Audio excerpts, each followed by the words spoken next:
नमस्कार दोस्तों। Last series में हमने कुछ 5 क्वेश्चंस पूछे थे, उसके बहुत कुछ शानदार जवाब आए हैं। लेकिन आज हम आप उसके कुछ अच्छे जवाब जो हमें भी पता था और हमने रिसर्च किए थे 4-5 साल से, हम उसके आपको जवाबों के आंसर बता देते हैं। लेकिन दोस्तों, मैं आपको बता देता हूँ कि मेरे चैनल पर मैंने बीच में वीडियो इसलिए बंद किया था क्योंकि क्या होता है कि हम इन्फॉर्मेशन देते हैं लेकिन लोग उसको क्या आधा समझते हैं, वो प्रॉब्लम हो जाती है।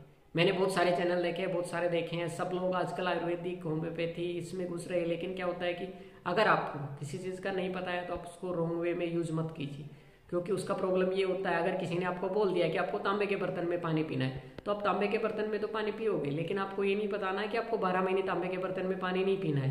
क्योंकि 12 महीने तांबे के बर्तन में पानी पियोगे, आपको पता लगे कि आपको इपिलेप्सी के अटैक आने लग गई, आपके तो बाल गिरने लग गए।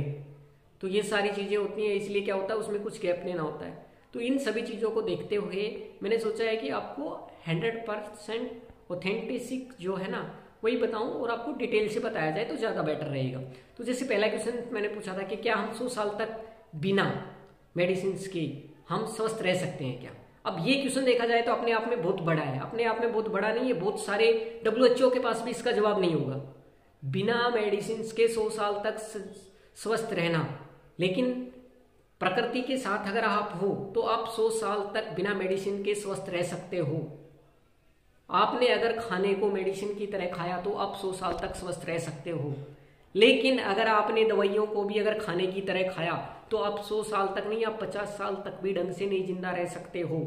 और ये सब एक दिन में नहीं होता है, एक मिनट में नहीं होता है, एक टाइम में नहीं होता है। बहुत सारे लोगों को लगेगा कि ये बेकार की बात है, लेकिन आप खाने को आप दवाई की तरह खाइए, आप 100 साल तक स्वस्थ रहेंगे, ये गारंटी है। या तो फिर आप ऐसा कर लीजिए, आप मेडिसिन को खाने की तरह खा लीजिए, या तो आप खाने को मेडिसिन की तरह खा लीजिए तो आप स्वस्थ रहेंगे। मेरा पहले क्वेश्चन का यही जवाब है, हाँ आप रह सकते हो अगर आपने खाने को मेडिसिन की तरह खाया तो। वो अलग बात है, आपको जेनेटिक्स या बहुत कुछ ऐसी सिचुएशन से आप गए हो तो आपको लगेगा, आपकी नहीं आपके आगे या उससे आगे आने वाली जनरेशन में उसका इफेक्ट दिखेगा अगर आपने आज उसको फॉलो करना चालू कर दिया तो। दूसरा क्वेश्चन ये था कि क्या एक स्वस्थ आदमी को भी न्यूट्रिशियंस प्रोटीन विटामिन सप्लीमेंट खाना चाहिए। तो एक स्वस्थ आदमी को न्यूट्रिशन प्रोटीन विटामिन किसी भी कंपनी का कुछ भी नहीं खाना चाहिए।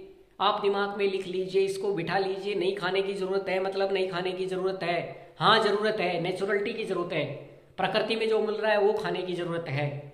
बट पैकेज का किसी को कुछ खाने की जरूरत नहीं है। अगर आप स्वस्थ हैं तो, आप बीमार हैं तो फिर कंडीशन दूसरी हो जाती है, उसके अंदर आप सप्लीमेंट न्यूट्रिशन मेडिसिन वो खाते हो वो अलग बात है।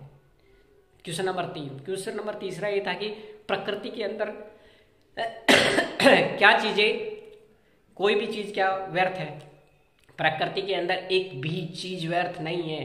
प्रकृति ने हर चीज को अपने यूज मतलब वैल्यूएबल बनाया है, लेकिन हम लोगों ने यूज एंड यूज करके या हमने उसको बेकार या अच्छा कर दिया है, हमने उसको डिस्ट्रॉय किया है।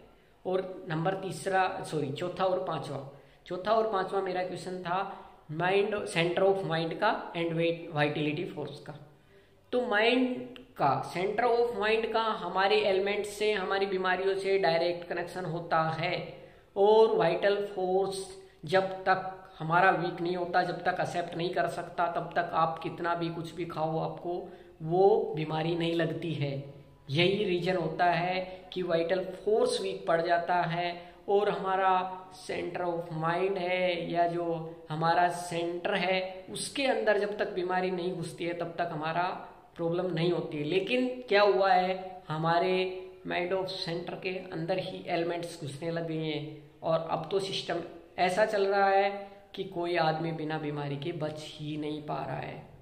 और ये थे 5 क्वेश्चंस जिनके आंसर थे, और ये मैंने 4-5 साल के रिसर्च में निकाला है। और मैं बहुत सारे वेबिनार्स में, बहुत सारे डॉक्टर्स के ग्रुप में, बहुत सारे न्यूट्रिशियंस के, हेल्थ कोच के ग्रुप में जुड़ा हुआ हूँ। लेकिन आखिर ओवरऑल मैंने जो नतीजा निकाला है 4-5 साल में, और अभी मैं चैनल पर इसीलिए आप सभी को बताने जा रहा हूँ और नए नए वीडियो में आपको डालने वाला हूँ।